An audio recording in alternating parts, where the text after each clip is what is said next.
Nice.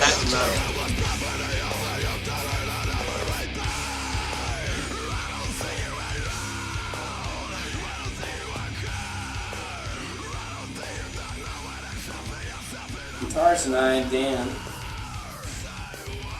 in the band prior to Downshift. Gotten ahold of Cameron, who, I had never met before. Come in, there's just like 12-year-old kid playing drums, and I'm like, oh. We started a band and started writing music and stuff with Cameron. And Paul was in that band too, and actually so was Jeff Fine. I was in Facial Injustice with Rance and Jeff and Dave and Cameron at one point. And we played a couple shows here and there.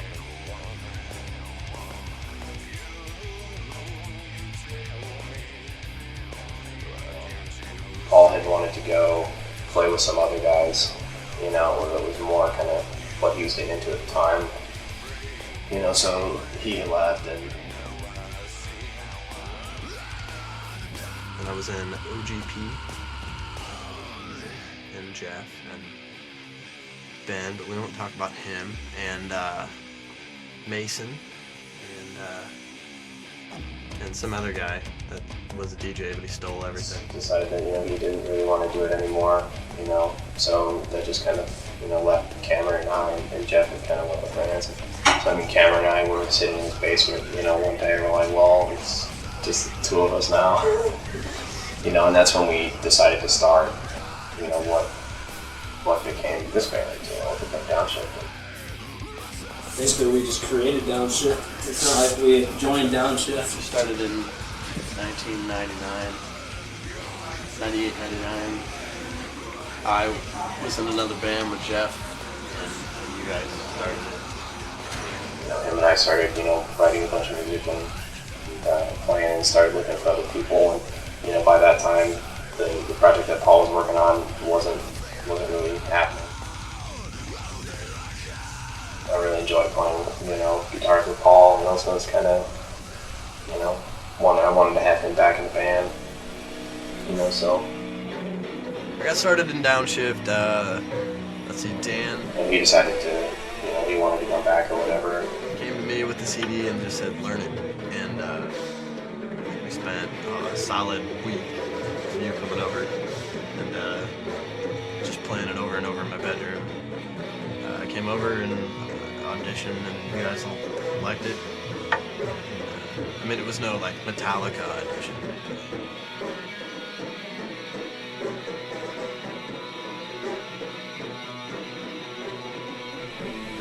Kind of took off, and it is what it is today, after we had up with Jeff.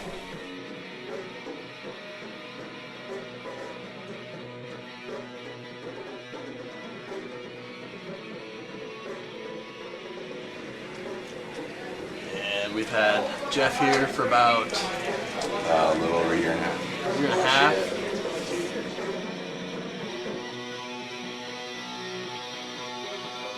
Back into this, so kind of put the word out that I was looking, and long story short, came down to a point where there's a few bands here in Omaha that were, asking me to come and be in their band and whatnot, and a couple of them were begging me, but Dan got a hold of me and said that they're looking. I had no idea. He was totally keeping the band name out of it. I was like, okay, this guy seems pretty cool, and told me what his influences were and stuff, and told me that they're pretty high caliber and everything. I was like, all right, yeah, I can dig this. I was like, I got a couple other bands I got to try for and stuff, and we'll see, and we hooked up. He gave me some songs to listen to that have the lyrics that they wrote, and that's when I picked the song, which is now My Will, and wrote My Will to it and tried out. And I remember the audition. Pulling up in a BMW. Yeah, that was. Everybody's come walking in. Who's driving the BMW? I'm like, oh my god. They're like, Me? I'm like, okay, this isn't gonna work. Yeah. We didn't want a fucking yuppie in our band. I was really afraid that I was going to get in there and do my thing, and they're just going to be like, okay, cool, we'll call you. But the reaction that I got, like after the first scream, you know, I mean, we didn't even get 8 seconds in the song, and everybody stopped, you know, after I screamed first, and they just kind of looked at each other like, what? I'm like, what's going on? What's wrong? You know, and Cameron's like, well, I'm just not used to that, you know, like hearing that, you know. Then we had to start over, so we did it. We finished the song, and it's just like dead silence. And I'm like, oh fuck, they didn't like it at all. I'm totally screwed. And they're just all looking at each other and shit. And then I see a smirk come on Dan's face, and then Cameron screamed and started dry humping a wall, which Yeah. soon turned into wet humping. Which soon turned into every day. Yeah. He said the infamous line of, "I'm gonna cry when I masturbate tonight." That made me feel good. tackled Dan and started humping Dan, and I was like, okay, I think this is a good thing by far, so.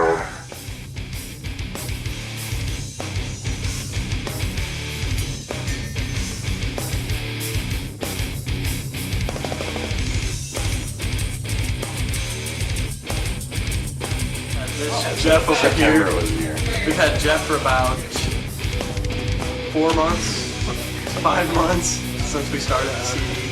Oh, I've had Jeff way longer than that.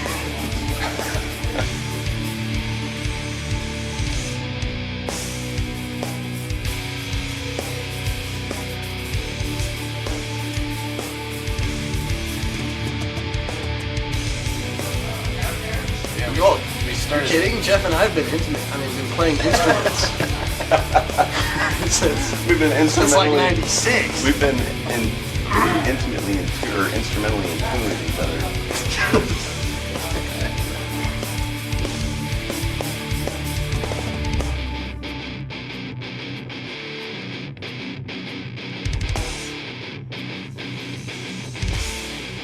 I've known the guys in Downshift for a long time now. I've played guitar in other bands with some of them.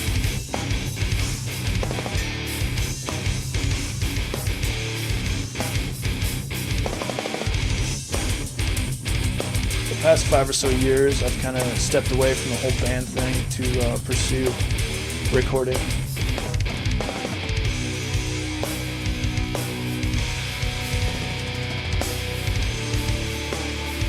I've worked for Infinite Productions the past couple of years, and Downshift's been in the studio a couple times.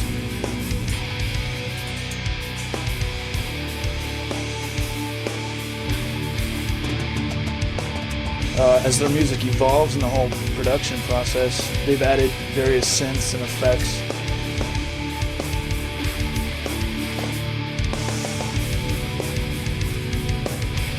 And basically, they were interested in doing that kind of stuff live, so that's where I come in.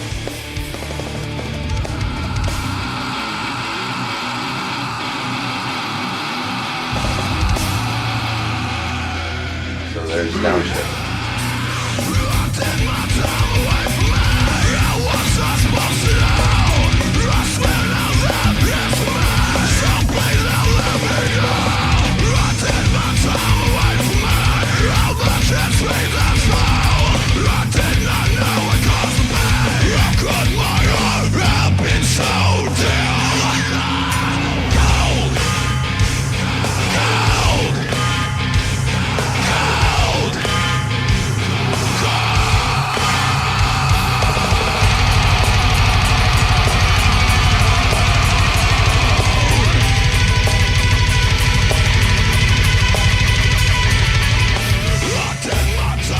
Oh, we probably started writing this about 3 years ago.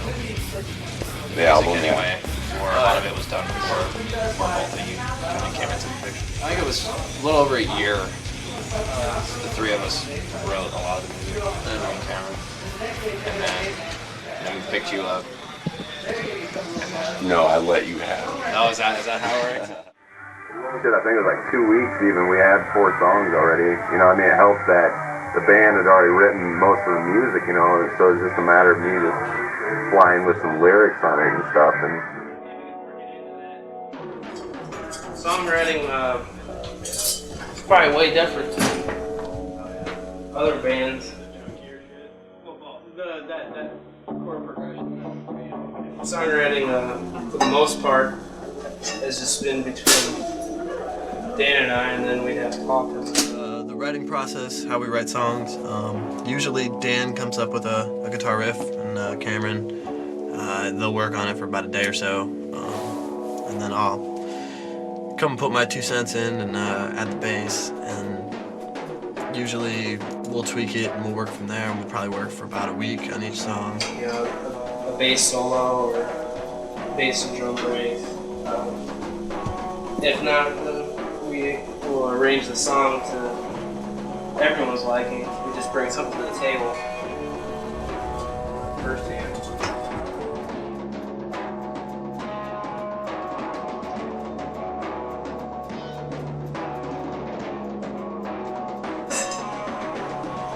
Seems like when he comes up with a good guitar riff, I can typically play something cool with it.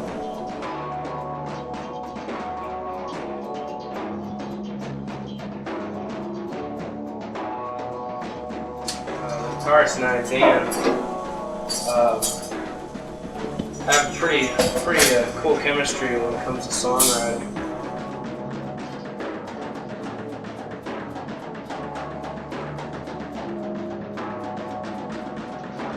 Pretty much Dan and I just sit around and tell about something. And then try to put parts together and make them sound good.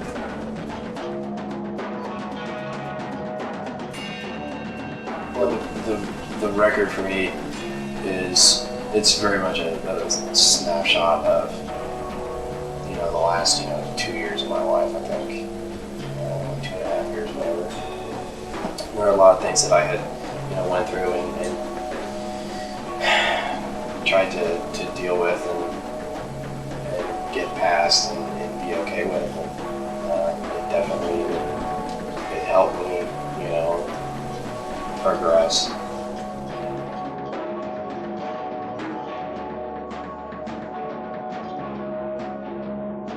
Before, when we wrote this album, most of it was written without Jeff on the computer or Jeff on the vocals, so it'll be interesting next time around when we actually have everybody's input. I think we'll be a lot more effects driven with some more artificial drum beats and stuff, so it'll be interesting to see what we do next time.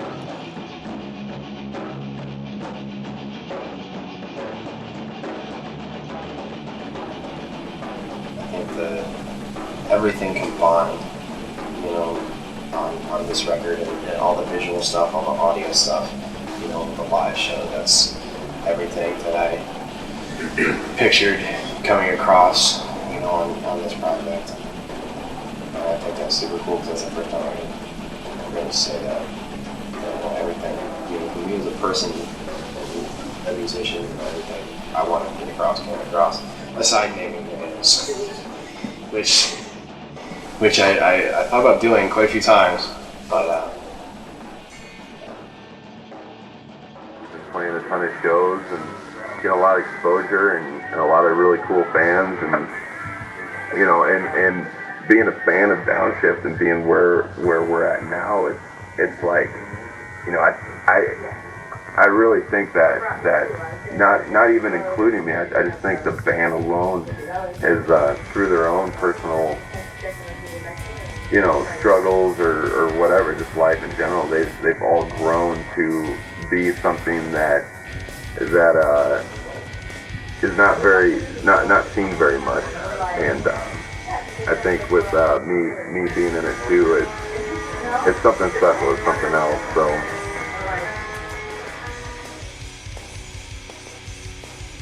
it's just this big, for me, it's just this big melting pot of different situations I was in. You can tell that by listening to the album. So.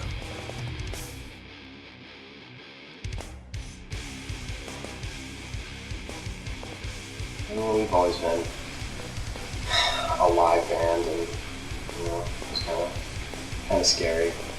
But the rest of the videos or whatever for this record, they're pretty much all live stuff.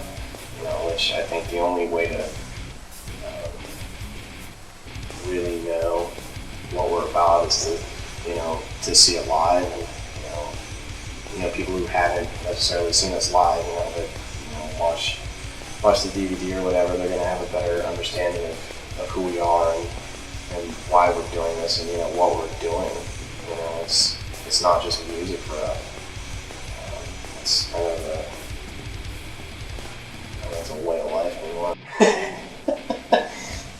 and it's all that's serious shit, but if you see us at shows, we're running around, drinking our ass off, having an awesome time, and then we try and get all serious for 35, 40 minutes. When we recorded the MIDI track, keep everything on time. Unfortunately, we weren't practicing to a click track. So we had some breakdowns where it just cut to just the bass guitar or the regular guitar, where sometimes it would get out of time. So I found it the easiest to play songs by myself. And actually, we recorded them, I think all of them that way? All but two. I recorded the song just with me, no one else playing. And that way I could keep in sync with the click. And it's found to be the best method. I knew the songs well enough, we've been playing them long enough to the point where I didn't need anything else in my head.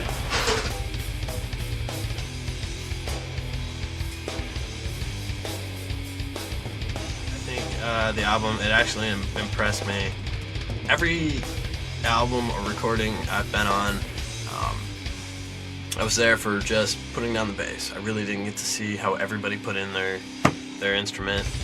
I really wasn't around for any kind of post-production or anything. This album I actually was around more for more of the post-production. I couldn't get around all the time. I didn't get to the mastering part of it, but it's just it was great watching something evolve into the product it became, and I think everybody will be really impressed with the sound quality. I know Rance and Jeff here at the studio put a lot of time in it. I don't know. I think everybody will be impressed with how everything looks and sounds. And I think it actually, for being a smaller studio, it ranks up there with Warehouse. I mean, it just goes to prove that you don't have to spend a massive amount of money to create a product that's worthy of radio play.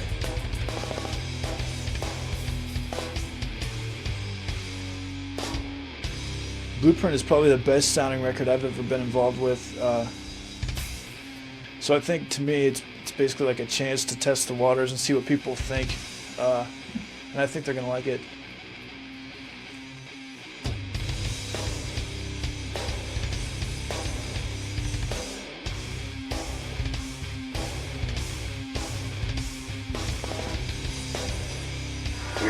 With the album being called A Blueprint of Suppression, that's sort of what this is it takes certain elements of a person's agony and lays it out.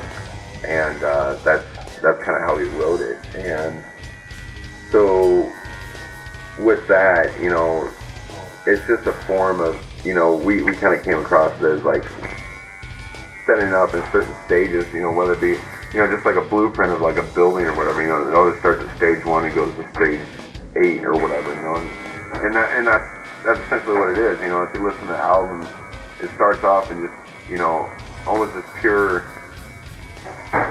confusion, and it trails off to a realization of what's real and what doesn't need to be real.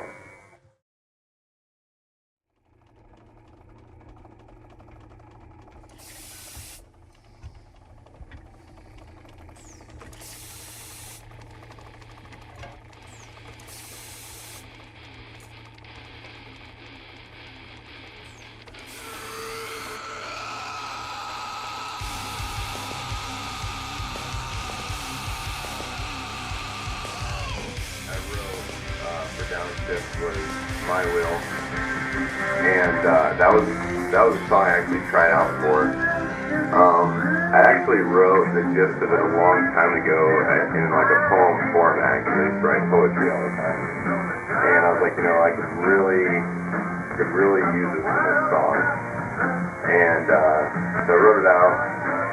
Sounded good, got some singing in it, some screaming in it. Tried it out, and it was perfect, and we all seem to like it. But what it's about is basically, which entails with another song we have called Three Times Full. That's one thing I really believe in is that if you do unto others as you want to be done unto you. So if you ever hurt somebody, it backlashes 3 times full. And so back in the day, there's about 3 or 4 years period of time where I was kind of outside of myself and brought a lot of anguish and hurt onto a bunch of people on purpose, which I shouldn't have done. And so just a lot of shit started coming down on me, raining shit on my shoulders. So I wrote that poem called My Wheel, and what it says in there is basically I imagine it like a wagon wheel that I carry on my shoulders, and like because it's super heavy and awkward and everything, and that was like the burden of everything that I've done was brought on my shoulders, and throughout the song, it's like I come to the realization like I really screwed up, and this is something I have to live with, and it's like I'm tired of it, but I've grown from it, and I'm just gonna deal with it, and that's essentially what my life is all about. So, but it's a good realization for myself, anyways, that you just gotta kind of watch what you're doing.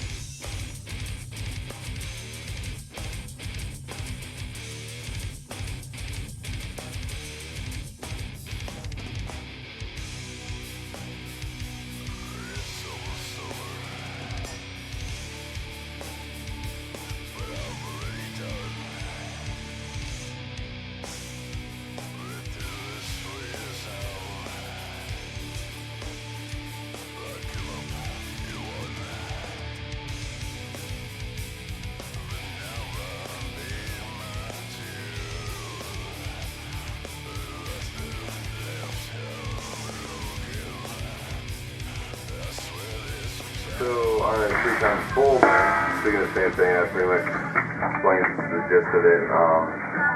When I imagined that song, it was kind of like part 2, because I wrote My Will probably back in like 98 and never really done anything with it. So 3 times full was like okay, my will is the burden that I have, and 3 times full, it's like, okay, I've come to a point now where it's like I'm completely sick and tired of all this crap backlashing on me. When's it all gonna end? It's like I really feel like I've paid my dues, and because I don't know, maybe it's the luck of the Irish or whatever, but my life has sucked. But so that's essentially what 3 times full is. So I imagine I was right. It was like I was kind of like down in a bunker, kind of like Band of Brothers. Somebody like had a big bunker in the ground, and that's kind of why it has that hollow sound to it during the verse part, and just talks about that. I knew I did bad, but I couldn't believe that what I did could keep traveling on for years and years on end. So, but that's essentially what that's all about.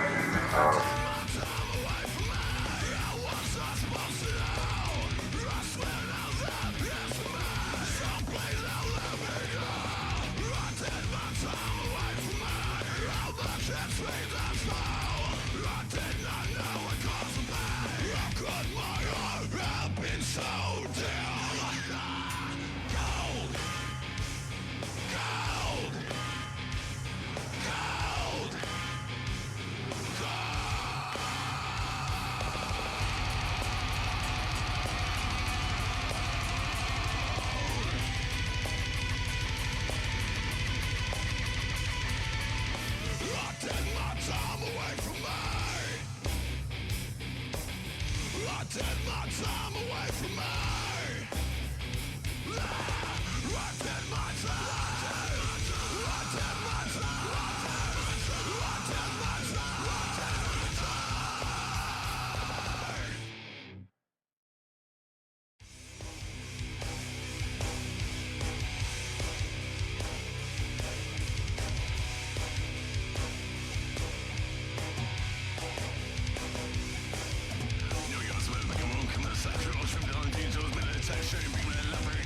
I don't know, it's one of those things where, I could tell you exactly what I was thinking when I wrote, the guitar parts for it.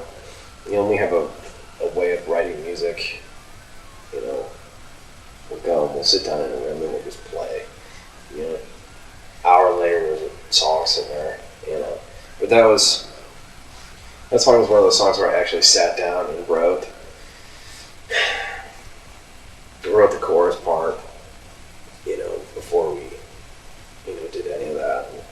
And, I was sitting, down playing my guitar just by myself, just thinking about the shit that was going on in my life, and then spit that part out, and damn, that's pretty cool, and then Cameron came down and Paul came down or whatever, and we kind of rounded it off, and Jeff put vocals to it, and the other Jeff threw his stuff on there, and it just took off, and it's just one of those songs that again, starting from just me sitting there playing my guitar, trying to forget all the things that I was trying to forget about, just from that point to how it ended up on the record, it was awesome. It was absolutely killer, and the actual lyrics for it, are, I can relate 100%, and I can safely say that on all the songs too. That's why I'm really proud, and me as a person, if I wasn't in the band, I could definitely relate to all the songs anyway. And it's hard to find a record that you can do that to. Where you just listen to the whole thing and relate to every single one of the songs.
Vicious Circle was another one that I tried to impart my lyrical whatever. It was one of those situations where I was up at 2:30 in the morning, trying to go to sleep, and I'm just I'm laying in bed and I couldn't go to sleep. And, there's a bunch of things running through my head, and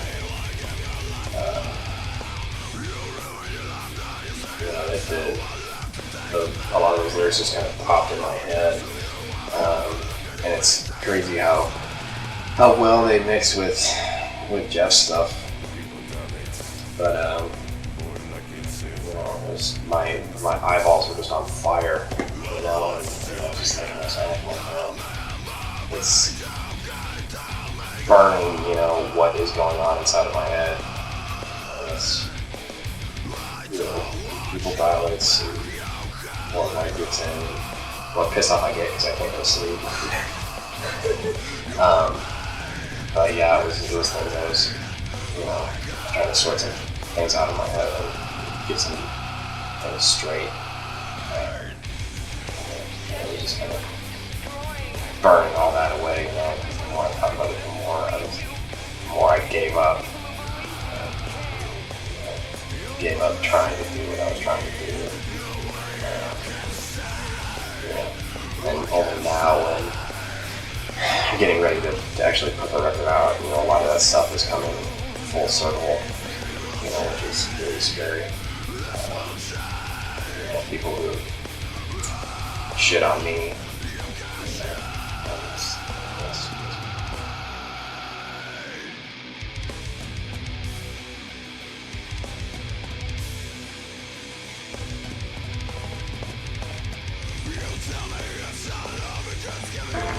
Probably see a path there or whatever, but Vicious Circle wasn't really necessarily written about myself. It was, I've had a lot of people who are close to me and seen that I've gone through some pretty serious, shit in my life, and want to know, how they can pull out of their situation. So that's pretty much why I wrote the song Vicious Circle. And like back in the day, when I was like 13, 14 years old, everybody has a real rough time in that period of time in their life because they're trying to find themselves and whatever. And that's, I'd always been a big fan of metal and everything, but there's a certain song that I really related to, and it really, helped me out in my life. And so with Vicious Circle, I kind of wrote that,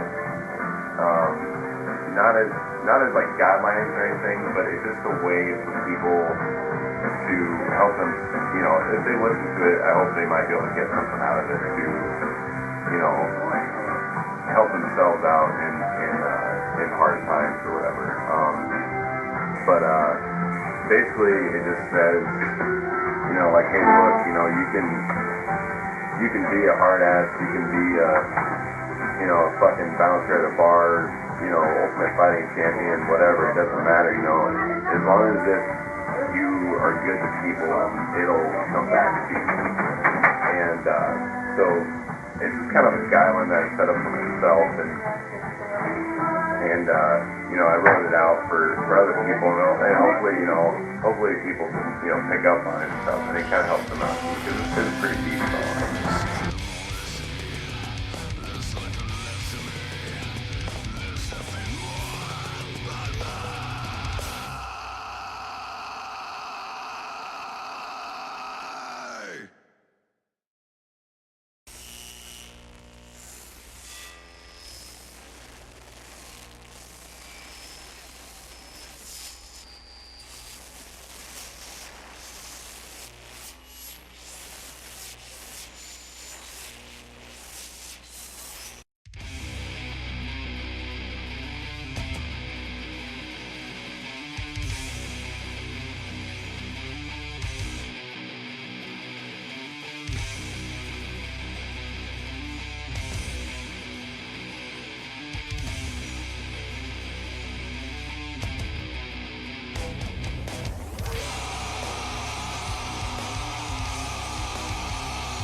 Driving is definitely another painting song. Basically saying,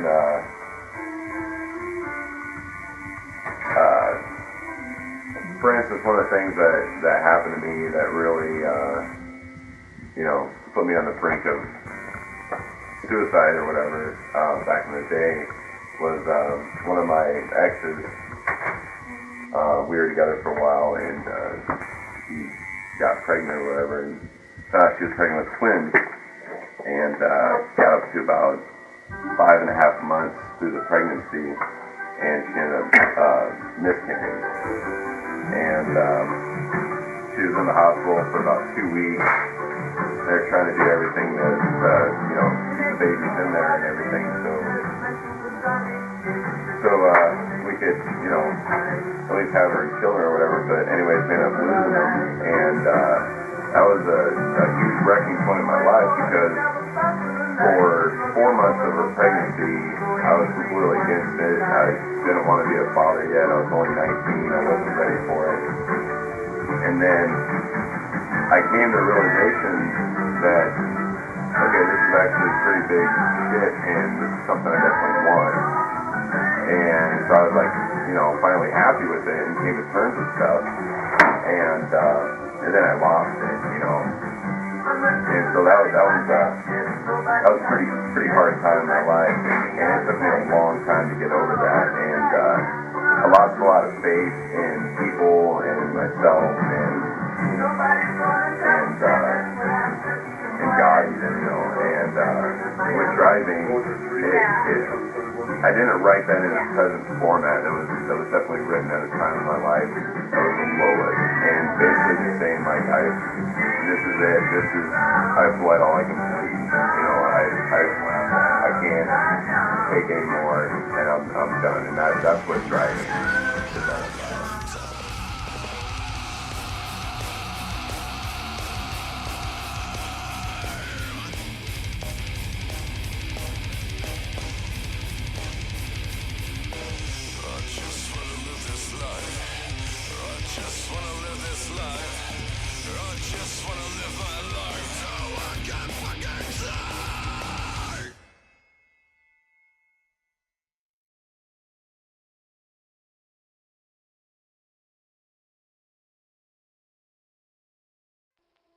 Won't you stay and play with me? I'm having a tea party. Such a lovely day to have a tea party. I'm having a tea party. I'm having a tea party. Won't you stay and play with me? Better Days is, and I don't even think the guys know this, but Better Days is like a continuation of a song, really, that I wrote a long time ago in a previous band called Home Street Cemetery. And Better Days is like a more grown-up version of it. Home Street Cemetery I wrote when I was like 20, 21 years old. And what it talks about is that I come from a very large family, and some people will say that I'm lucky because I have so much family, but I've been to probably, 40, 45 funerals, in my life, and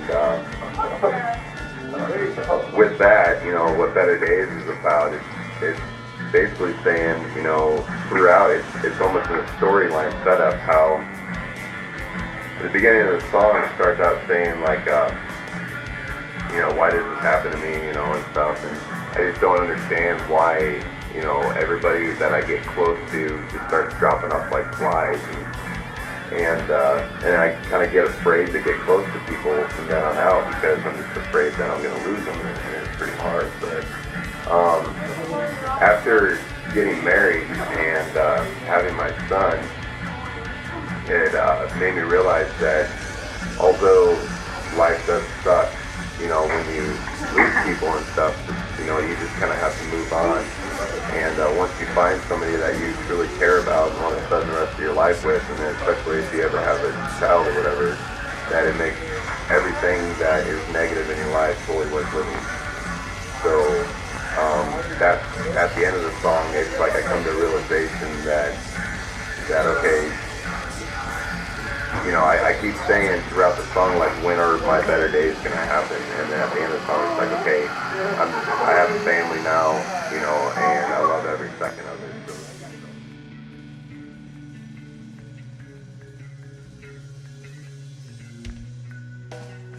Shooting the video was pretty sweet. I had on full SWAT gear, which was pretty sweet because it was about 29 degrees outside.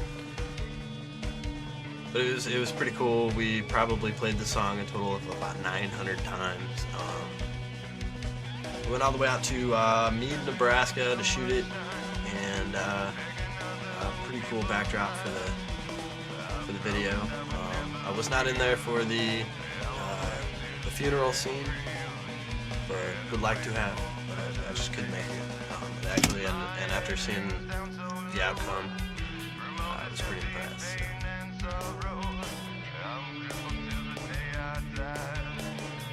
Jeff has some great ideas for it. We didn't have a click to that.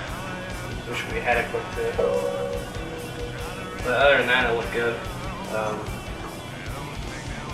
The guy that recorded it was really good.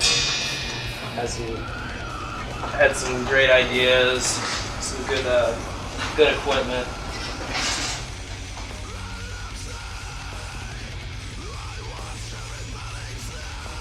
Doing the video for Better Days was a good time. It was definitely educational,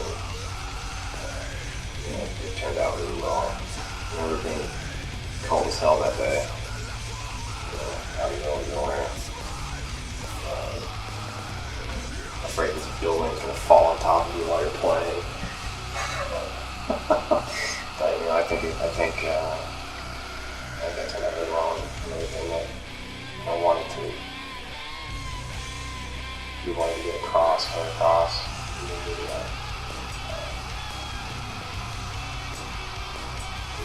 Yeah, it was fun.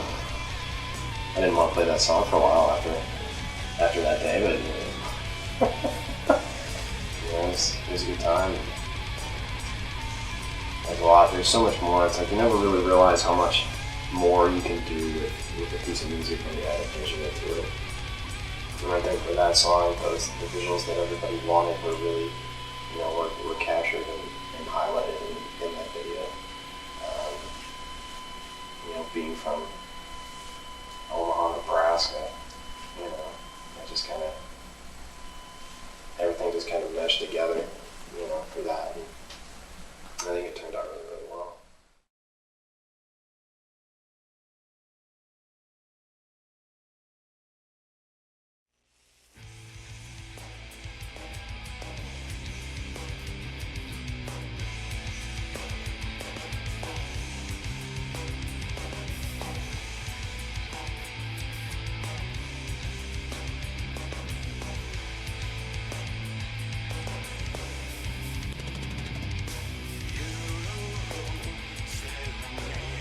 It's more like this song is written about a girl that I was with for quite a long time, and basically I was friends with this guy who I went to school with and whatnot, and we were really close friends and whatever.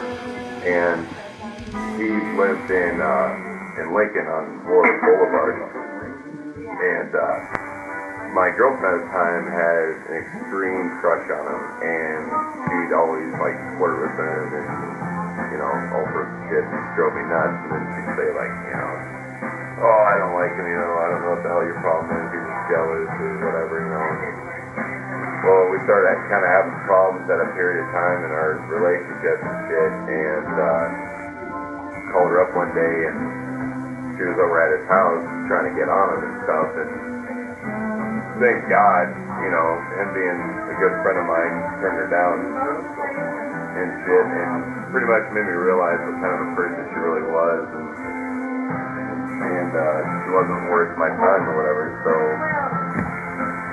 that's pretty much that song up in a nutshell. Read the lyrics and take out what you want, but that's pretty much.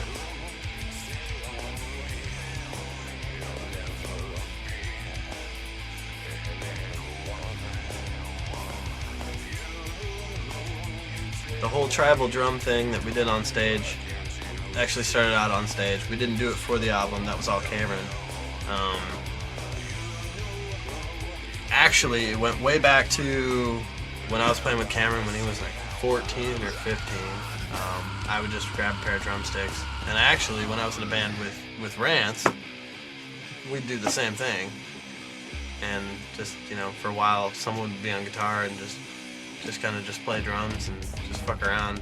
I don't know, been doing that for a while, just never really thought to do it live. And yeah, I don't even know who thought of to do it. And that just stuck. I guess we've been doing it ever since. And, you know, a lot of people liked it, thought it was something, you know, interesting and neat. I know Soulfly, Sepultura might have done it, where they get all the drummers on stage and they all get toms, but no one's ever tried to have two people play one drum set. And I don't know.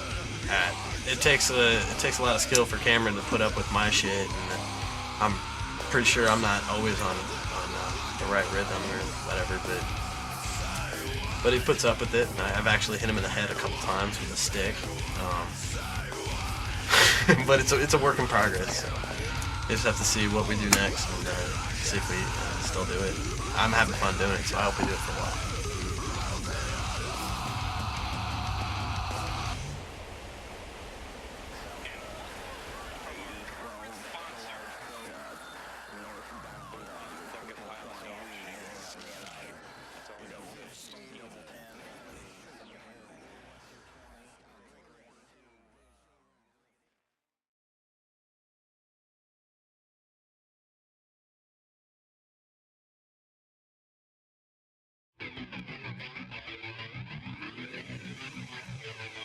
That was one of my trying to write lyrics, you know, ventures.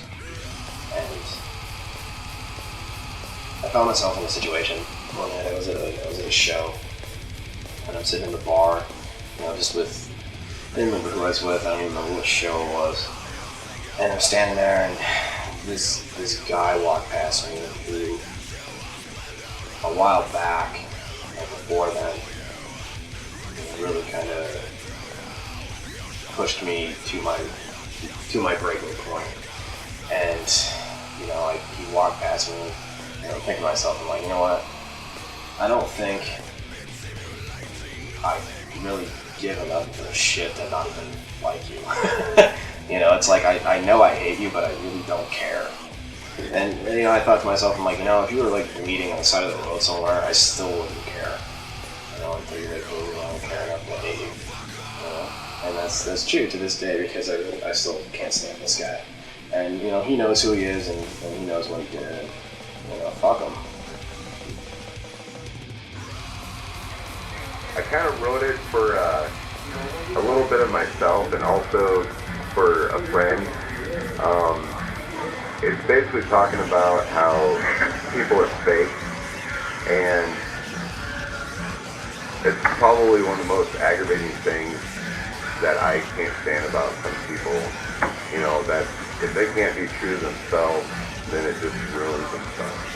And with Hollow-Core, I hate it, you know, with the song it's saying, like, I hate it when people will pick up on the things just because they think it's cool. You know, like, for instance, like with my job, you know, I mean, you know, a lot of people are like, you know, oh, he works in an office and he drives a BMW and stuff, you know, but yet he's, you know, in a metal band and got tattoos and shit, but it's like, you know, I'm being true to myself, you know, it's like, a lot of people could see it as being fake, but it's like, I just live a double life because I have to support a family and whatnot, so, but in a Hollow-Core, it's saying people who will dress a certain way just to fit in, and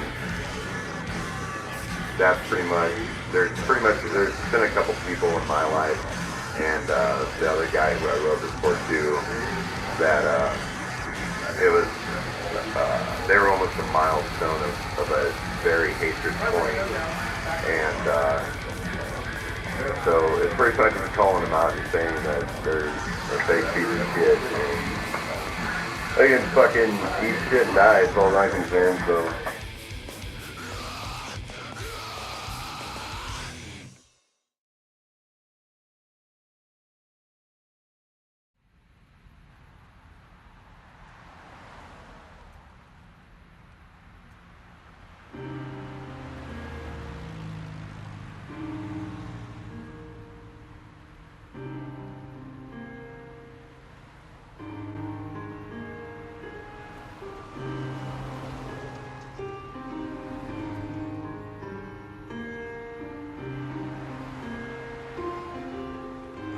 Actually, the first 3 minutes of that piano track or something, I just kind of pulled out of my ass. I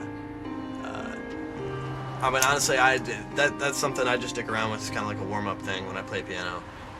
The last 20 seconds or so, the last half of it, I've actually been playing that ever since I was like 18. I've always wanted to use that somewhere, and I never really had any kind of medium to put it in, show people. So it's pretty good that the band let me put that in on the disc. Hope everybody likes it. Kind of want to create a mood. Album that came to mind when I was trying to come up with that piece was Tool, Anemia. I think it's like track 6 or 5.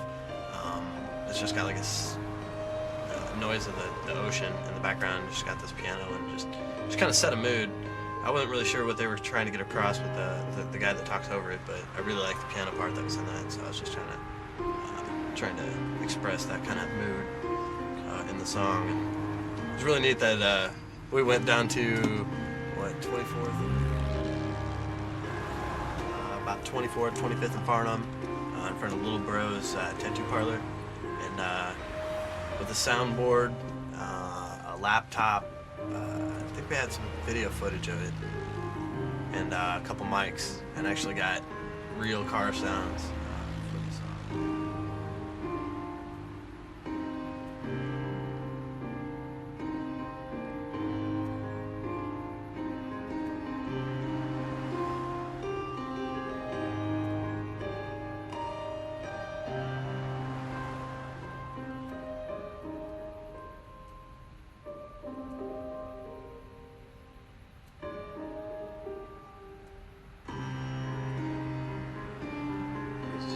Pure picture of, you know, a situation, you know, that I was in like 2 years ago.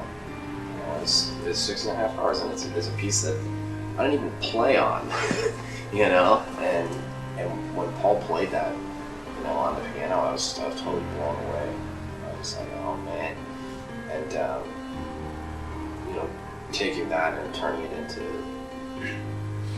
into a visual is what kind of captured everything. And I think that, I mean, just watching, you know, that piece is just like, man, it's like I'm, you know, reliving, you know, that one experience, you know, all over again. That's hard to do, you know, as an artist, as a musician, you know, and that just totally captured everything. And, you know, that's really creepy, you know, but it's also really cool.